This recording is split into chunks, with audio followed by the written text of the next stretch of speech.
Hello and welcome to the CX Files for July 2nd, 2026.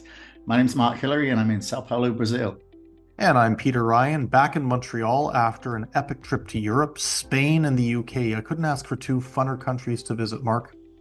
Excellent, excellent. Well, and of course, we should wish a happy birthday to the United States of America this week as well, 250 years old. Of course, there are restaurants in central London that are older than the US. That's true, but we also should not forsake the opportunity to wish Canada a happy birthday. July the 1st, yesterday, and Oh, I was well, celebrating it in London myself. fantastic. There's all the Yeah. birthdays going on this week then.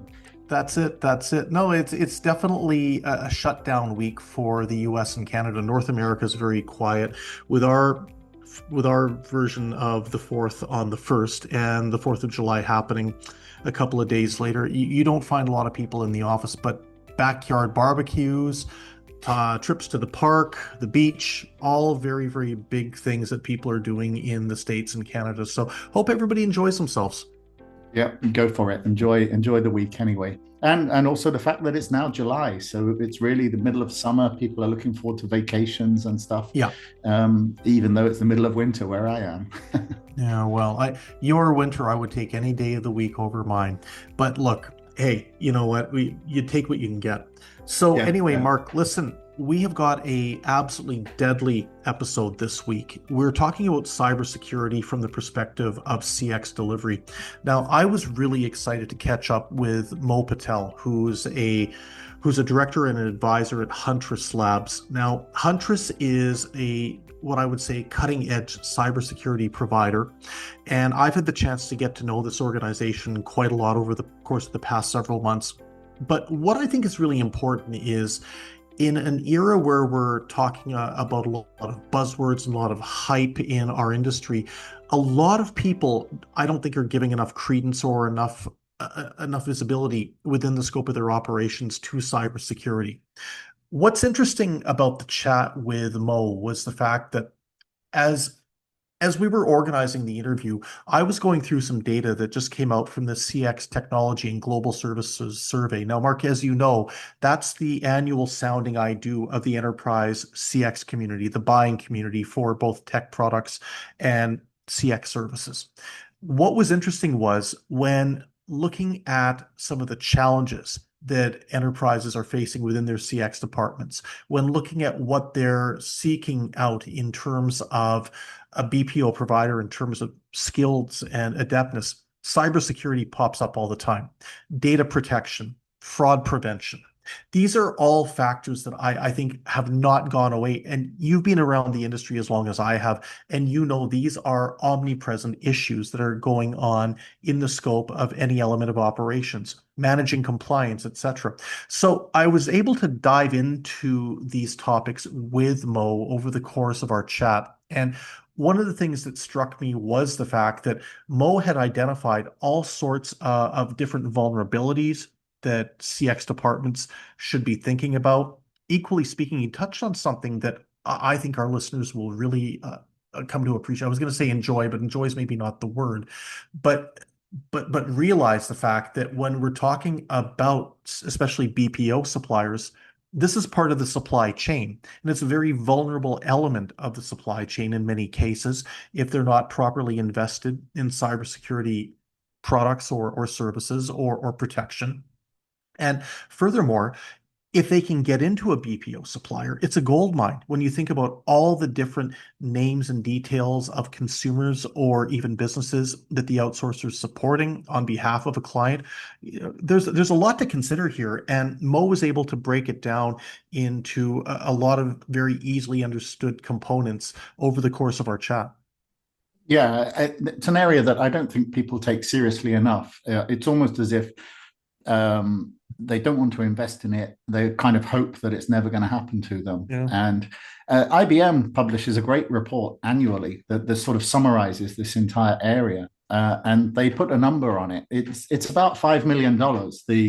the cost of a clear up after a cyber attack. And that's just an average. It can be Yeah. far worse. And the problem is that because the average cost of clearing up after a cyber attack is in the millions, that means for small and medium sized businesses, this is existential. It will wipe you out if this happens to you and you're a medium sized company. Marks and Spencer's last year in the UK is a great example. It Mhm. affected their ability to trade online for about 3 or 4 months, and it was I remember hundreds that. of millions, yeah, hundreds of millions lost in revenue. So this is such a serious topic. And when you think about the vulnerability that, say, the small to medium-sized enterprises, or I'm sorry, BPOs have, that is very significant. And we were talking about this over the course of our chat. And one of the things that's really hit home for me is the extent to which you have a lot of these smaller to medium-sized players that would like to invest in cybersecurity, but A, they don't know where to start. And I think there's a perception amongst many of them that to invest properly in these tools, it's going to cost them a lot of money, that they don't have the same level of spend or the same budgetary discretion that you might find with some of the global players. And Mo addresses this in regards to what some of these smaller and medium-sized BPOs should be looking for. But I'm going to recommend that we head on over to the interview that I conducted with Mo Patel from Huntress and find out a little bit more his points of view in terms of what we should be thinking about from cybersecurity in the CX perspective.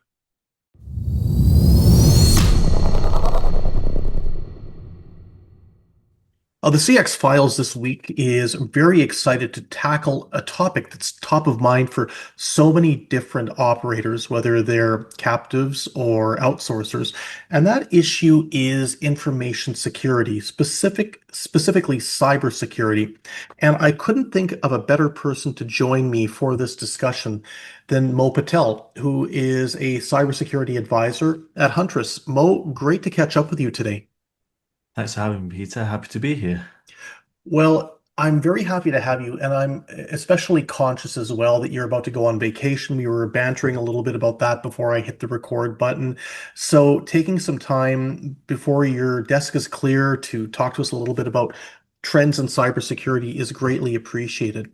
So, Mo, maybe before we dive into the questions that I've teed up with you, could you tell me a little bit about yourself and a little bit about Huntress? Yeah, sure. I joined Huntress back in January of this year, but kind of been in the industry for around 15 years now. So I joined when I was pretty young. And I've worked, across multiple sectors and industries of cybersecurity, from being different vendors to working in local government, working with healthcare trusts, working on businesses of all different sizes. And I guess here at Huntress, we're an organization where we're working with businesses of all sizes in kind of prevention technologies and detection and response, really focused around, I guess, for me, is business resilience and how do we address kind of risk management when it comes to cybersecurity. Okay, cool. Well, thanks for that background, and I think it serves as a good backdrop for us as we dive into our questions.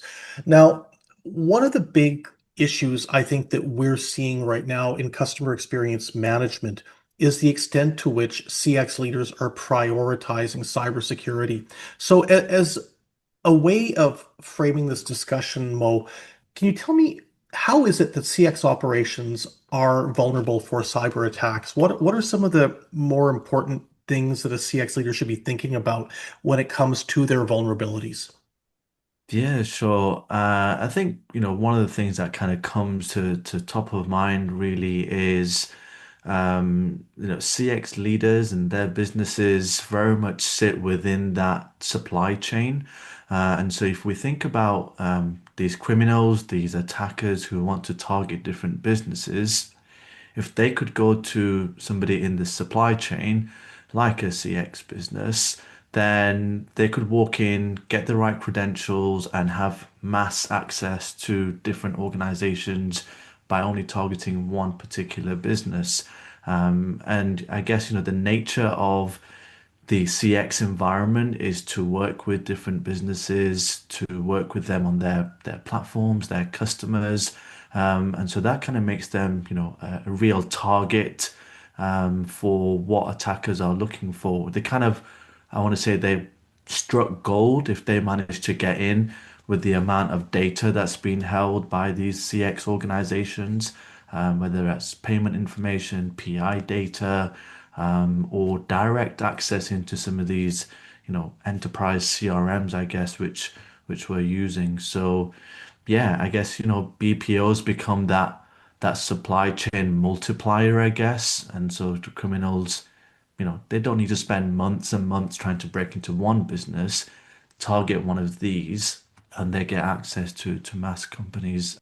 And it's really interesting when you position the CX services company as part of the supply chain, because when we think about it, they have literally got access not just to various clients they're working, but think about the list of consumers that they have, either from a B2C or a B2B standpoint. I mean, we're talking literally potentially hundreds of thousands, if not millions, of individuals that might have their at home addresses, telephone numbers, email addresses, passwords stored with a specific organization that the outsourcer is servicing. So you can really see why there is a mass appeal for going after outsourcers if you're a bad actor.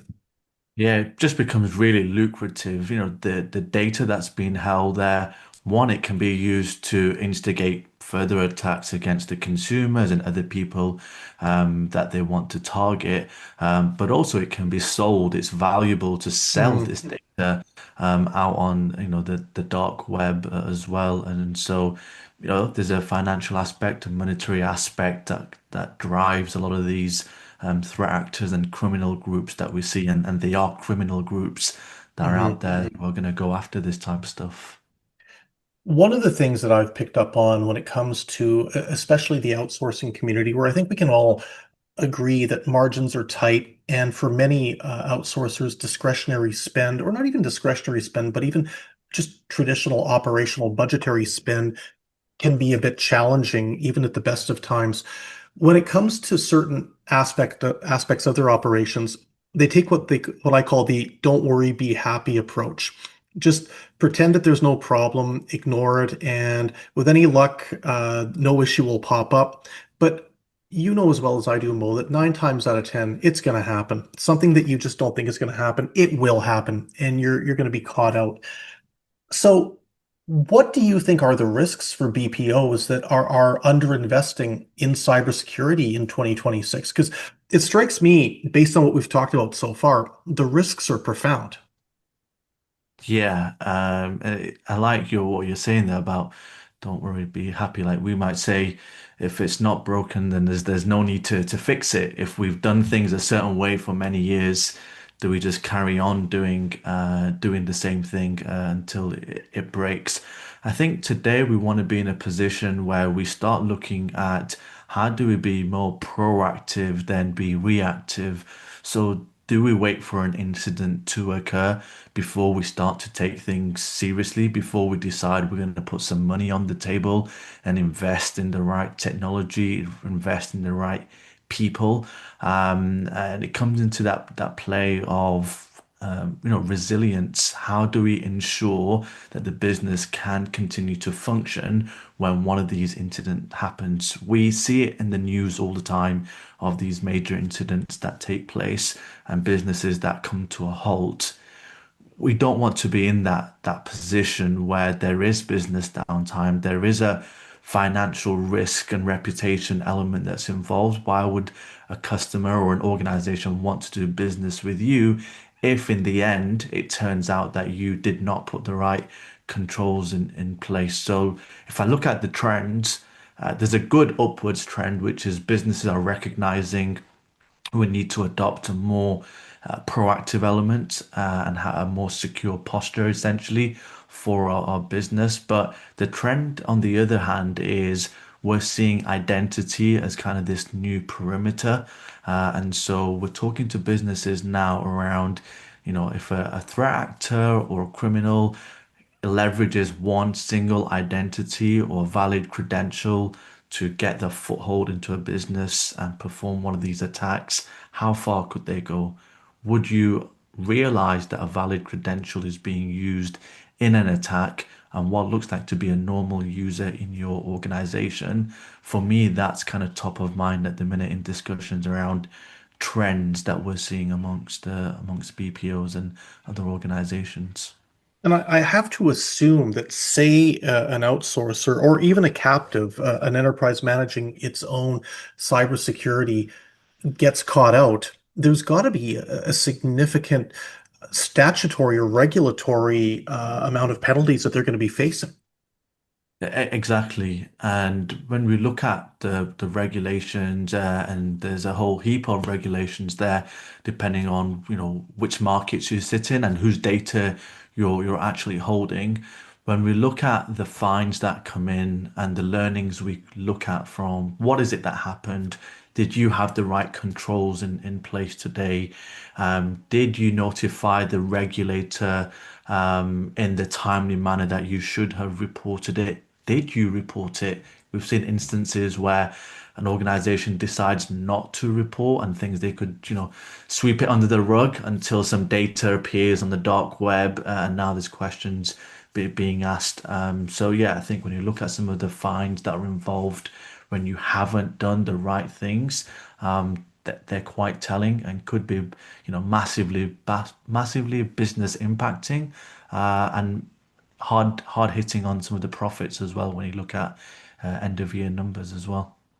So, one of the things that I have gleaned over the years with my clients on the BPO side is, and also their clients who they work with on the captive side, we talk about regulation and the fact that it's so fast moving, that it's shifting all the time.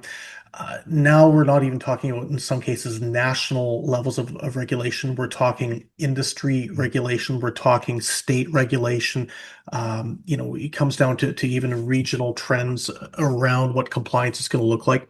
Navigating this bureaucracy and navigating the compliance is a major headache for organizations. Is there a way of marrying up good cybersecurity in customer experience with, at the same time, not necessarily having to deal with massive amounts of paperwork and headaches in this regard? Yeah, and there's that kind of have that right balance. But I think one of the things that we're keen to talk about is having compliance, and this is this point in time check, this one time check that we do, and you tick all the boxes, doesn't necessarily mean that you are a secure business. You're a secure organization to do business with. But I do think we start treating it as more of a continuous time, a continuous check, a continuous cyber resilience exercise. How can we make sure that as we continue to do business, we're putting in the right checks and balances, and that starts with a behavioral and a cultural aspect as well within the business, to shift away from security being this siloed team or organization or outsourced function that you're using, and how can you embed it into everyday workflow that you're adopting. If you're adopting good cyber hygiene, good cybersecurity practices, naturally that will also lead you to be compliant in the regulation, industry frameworks. It's never going to be in the opposite direction that you did some of these good stuff and now you're in a deficit when it comes to your compliance kind of checklist exercise. And so yeah, I'm talking to a lot of businesses about doing the right things in the right way naturally already puts you in a good position when the time comes to do that audit check, or you need to be compliant to one of your questionnaires with your customers or your organizations that you're working with. You're already doing it as part of that exercise. It's not a retrospective fit that they need to put in the business, I guess. Okay. So, Mo, let's talk a little bit about what it means to make a good investment in cybersecurity for a CX organization. What do you think some of the key boxes we need to tick are in this regard? Yeah, I think I'd start off by saying that, don't go out and buy more tools. And one of the challenges we have today is, and cybersecurity industry as a whole, and businesses who want to invest in security, is this notion of buying more tools means that you are better protected. So I think one of the things that we want to initially look at is understanding for your particular business, your organization, what does good security look like? And there's partners out there, security partners out there who will come and spend the time listening and engaging with you before figuring out what the right tool set is going to be or what the right outsourcing managed service provider could look like. You hold a lot of data, you hold a lot of information. Where are the gaps within your business that can be fulfilled with the actual right tooling that exists out there? That's kind of my kind of first piece of advice. A partner who's going to spend time, sit down with you, understand the nature of your business, and wants to provide you with the right solutions that are gonna plug some of those gaps. I'd also say looking at consolidation of the tool stack or tech stack that you adopt today. As organizations adopted more tools, you want to work with a partner who can consolidate some of this with you. To one, it reduces risk in some ways because you haven't got lots of things out there that could be a more outward facing risk. And I guess from a partner perspective, you understand who you can engage with on some of these topics around resilience or identity or endpoint security. How do we better protect our users? You've got a partner who's going to work with you, and you're still using the same tools, the same platform to make those changes in the environment. I also think when you look at a partner, you want someone who's being proactive with you and not reactive. So having worked with businesses over the years, I found being on the partner side, it's been a much more successful and fruitful relationship when it's a proactive partner that's working with me. It's somebody who's coming to me and engaging with me and saying, we're seeing these problems out there. We want to get ahead of this. Or it's a partner who will come to you and say, we think you've got a gap over here. Either we are the right partner to work with you, or actually there's somebody else that we could work with in tandem to make sure that you are better protected.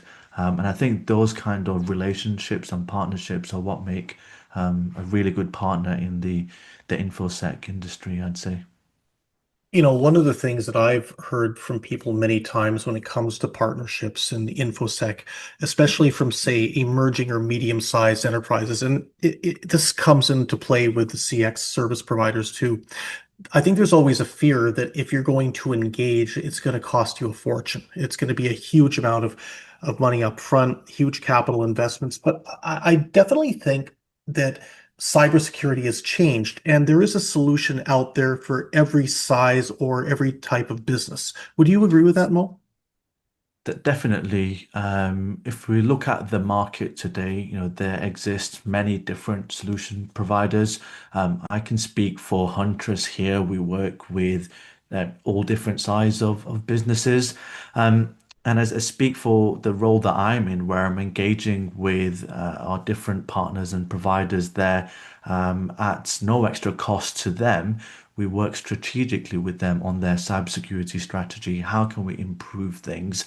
But I do think that there's definitely an aspect of how can we better understand before charging you for something. Many of my colleagues and some of the other departments spend a lot of time with businesses and organizations to understand their challenges, their pain points, and we're not charging a dime for that. Before we understand, we can actually really help you with the solution that exists out there to actually help the particular business. And I guess from an affordability perspective, you want to find the right partner in the segment that wants to work with you. You're not just another customer on the books. You're somebody that they can engage with proactively. You're somebody that can invest into the partnership at the same time as well. So yeah, I think CX leaders will be pleasantly surprised when they look at the market and look at what exists out there, and how companies like Huntress can do a lot of the heavy lifting for them at an affordable price point, I guess. It's no longer the days of, I think, say 20 years ago, where I think for a lot of organizations, maybe they just had two or three choices, and some of them might have been highly pricey, expensive systems integrators. And now we're very much at a case where I'm not saying that these technologies and these solutions are retail, but at the same time, there's an accessibility that you've got today that I don't even think maybe you had a decade ago. So really what we're saying, Mo, is there's no excuse not to make sure you're properly equipped with the right cybersecurity tools that are going to keep your CX operations as watertight as possible.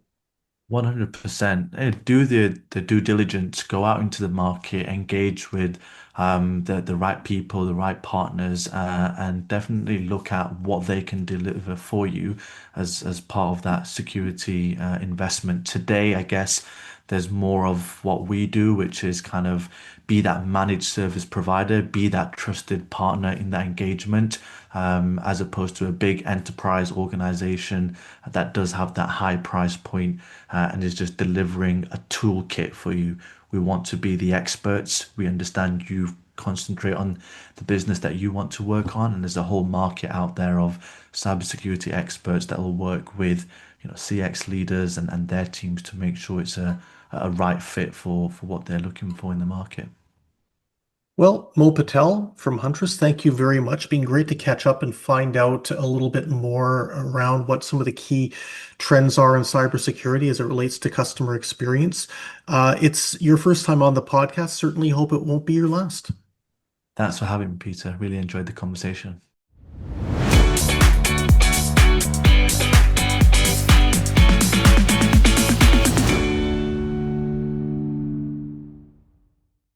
Thanks for listening to the CX Files podcast. We really appreciate your feedback and suggestions. You can reach myself, Mark Hillary, or Peter Ryan via LinkedIn. Please also leave a rating or review on your favourite podcast provider, as that helps more people to find us. As always, we'd like to thank Chris Haig at Traction Media for the CX Files graphics. See you next week.